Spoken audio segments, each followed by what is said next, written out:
Hi, I'm Graeme Simsion. I'm a novelist, so I thought I'd start with a story.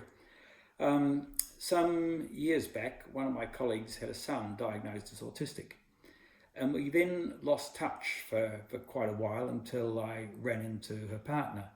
And I said, of course, how's your son doing? And he said, he's doing brilliantly, fantastic. I think he's going to grow up to be an awful lot like Don Tillman. And he was obviously pleased with this, and so was I. Not only because the son was doing well, but because Don Tillman is the autistic protagonist of a series of novels I wrote, beginning with the Rosie project, sitting behind me on the shelf. And it was just great to have him held up as an exemplar of a good person living a good life. But he's a fictional character. And it sort of just struck me how much the general public's view of autism has been created by fiction. I mean, you talk to someone about autism and it's just as likely in the first few sentences they'll mention, for better or worse, and I would say for worse, Rain Man. And then they might go on to talk about The Curious Incident of the Dog in the Nighttime, or Big Bang Theory, or even the Rosie series. And I guess there's a couple of reasons for this powerful influence of fiction. One, I think, is just the sheer reach that people who wouldn't pick up a text or deliberately interview an autistic person are going to be reading or watching television. And the audience for a best-selling book or a popular TV series or a blockbuster film is absolutely enormous. I mean, we're counting these in the millions or the tens of millions. And the other is the depth of engagement, because just to take the Rosie series, to read it from end to end, or say listen to it on audiobook, would take 25 hours. That's an enormous amount of time to spend in the company of Don Tillman. And if you're a Big Bang Theory fan, then watching all the episodes is a lot of time to spend with Sheldon Cooper, and it's inevitably going to shape your impressions. Now, I guess the positive thing about the Rosie series is that people generally love, or like at least, Don Tillman. And when I say love Don Tillman, the Rosie project is a romantic comedy. And I've had women, lots of them, write to me and say, Don's my perfect man. This is the man that I would like to spend the rest of my life with if he wasn't a fictional character. And I just say to you that I think it's very unlikely that before they read these books, if they'd been asked to give a list of the desirable characteristics of their perfect man, that they would have included autism on that list. So one hopes there's some changing of attitudes happening here. So the reason I was asked to do this video then was Specialisterne saying, well, okay, people love Don Tillman on the page, and I'm talking about male readers and so on as well, saying he'd be a great guy to hang out with and so on. People love Don Tillman on the page. How do we translate that into people accepting autistic people in the real world? And it's an interesting question. And let's just start with this. Why is Don Tillman likable on the page? And the answer is because I chose to make him so. I'm a writer. I'm here to manipulate your emotions. I may do it well or I may do it badly, but that's certainly the goal. And I can set out to make Don likable or unlikable. I can make him a hero or a villain. I can make him a figure of fun or a figure of pity. I can make him a stereotype, or I can make him like someone you've never met before. And I can also be operating, particularly in sort of representation of autism, I could be operating from a position of gross ignorance or of great enlightenment and even personal knowledge. So in terms of making him likable, I use techniques. And I also, in particular, I wanted to make him relatable. I wanted the neurotypical reader to empathize with Don, which is the opposite way around to what we're normally asked to do, where the autistic person is expected to empathize better. Guess what? Neurotypical people find it just as hard to empathize with autistic people, if not more so, than vice versa. So how do I do this? First of all, the books are written in first person. So the first word of the Rosie project is I, and we are in Don Tillman's head. We are seeing the world through his eyes from that moment on until the end of Don Tillman's standardized meal system. We have no choice. There are no cutaway scenes to other people. If Don isn't in the scene or hearing about the scene, then it didn't happen. So that's a big part of it. Then and I delayed the arrival of Rosie, the love interest, into the story. Much later than we would normally bring the love interest into a romantic comedy. Why? Because I did not want people to say, here's Rosie, I'm riding with Rosie. I wanted them to have no real choice but to be in Don Tillman's head for the whole game. Then I set him on a quest, which I think most people can relate to. He's looking for a life partner. Most of us at some stage have tried to do that. Most of us have experienced ups and downs, joy and heartbreak, and we can relate, I think, naturally to that part of Don's journey. And some of Don's obstacles will be as a result of him being autistic. Some of his successes will be as a result of him being autistic. So that, I think, was a deliberate ploy to get people to relate. And also it gave me a chance for people to say, no, there's no special advantage being given to Don. I didn't want him to be looking for a job, say, that being his quest, because he said, well, he was given an advantage, special treatment because he was autistic. No, because when it comes to love, there's no special treatment. Everybody's on a level playing field. People are not obliged to take you or not take you. You've got to win that one yourself. So those are the sorts of techniques I did to make Don likable. The other question, though, is what about authenticity? And there's not much point making our character autistic and likable, and then people say, wow, I guess I should have more autistic people in my life. And when they go out to meet real autistic people, they discover that what was on the page is not like real life. Well, it was a very interesting exercise for me because I didn't do any research on autism in the sense of reading textbooks. The only book I read on the subject was John Elder Robison's memoir, Look Me in the Eye, which I just read as one individual's authentic story. Don Tillman came largely from people that I met through work, study, my social life. I don't identify as autistic myself, but I was a maths and science nerd. I was in the radio club. I studied physics at university. I had a career in information technology and ran a business where we hired a lot of people who I'm sure in retrospect were on the spectrum, autistic, where I then did a PhD in a science faculty and I taught at several universities. So through this, I met a lot of autistic people, although most of those people I've had to sort of recognize they were autistic in retrospect, because back in the day, you can pick my age, I'm a boomer, autism was just not on the spectrum. It was just not on the radar. I'm trying not to say spectrum here because I said it accidentally before instead of saying autistic, and now it just won't stop coming out. That's Freud for you.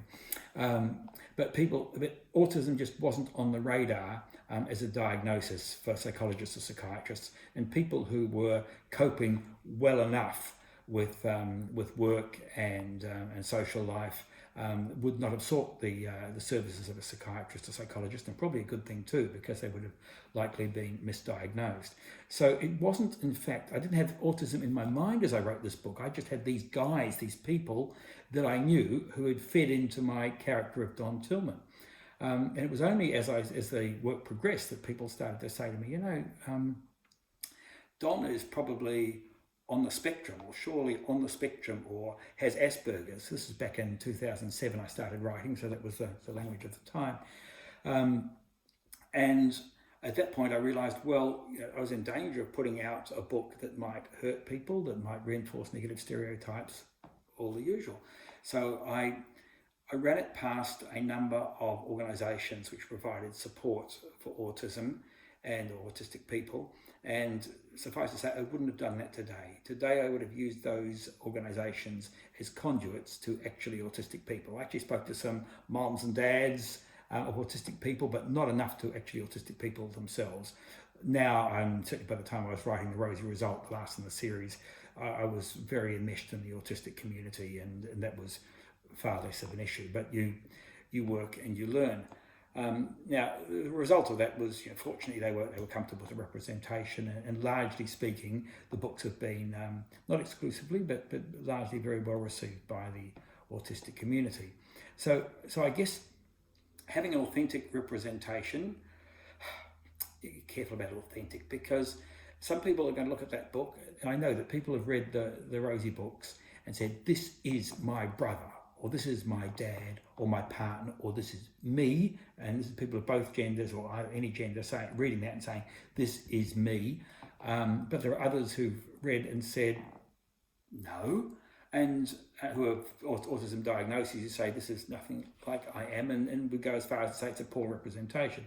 Look, I think everybody's different, and I think it's tremendously important that we have a variety of representations of autism out there. And what that means, if we're going to change acceptance, we don't just want people to accept people who are just like Don Tillman, we want people to accept the whole range of autistic people. And part of the way we do that is just to have more books, more movies out there written by diverse people with diverse characters. And there are certainly some who would say that, well, I've got no business as a non-autistic person writing a book about an autistic person, that all the books should be written by autistic people. Well, certainly we have this own voices idea, and certainly we're getting more own voices out there, which is a fantastic thing. I think particularly of, say, Helen Huang with The Kiss Quotient, which was a bestseller.